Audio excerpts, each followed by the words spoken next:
Hello everyone. Today we're going to learn how to use picture over the text in Microsoft PowerPoint. Start by formatting background in gradient field. Select the colors as you like. I am using gray, white and black color combination.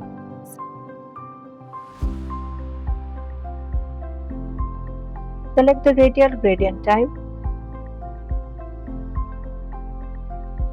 Insert the text boxes and type the text.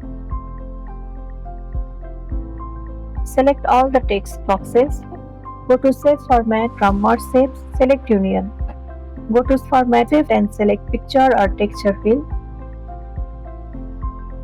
Go to Picture Format and from Crop select Fill and adjust the picture. Go to the Insert tab and select the same picture. Crop the image and remove the background.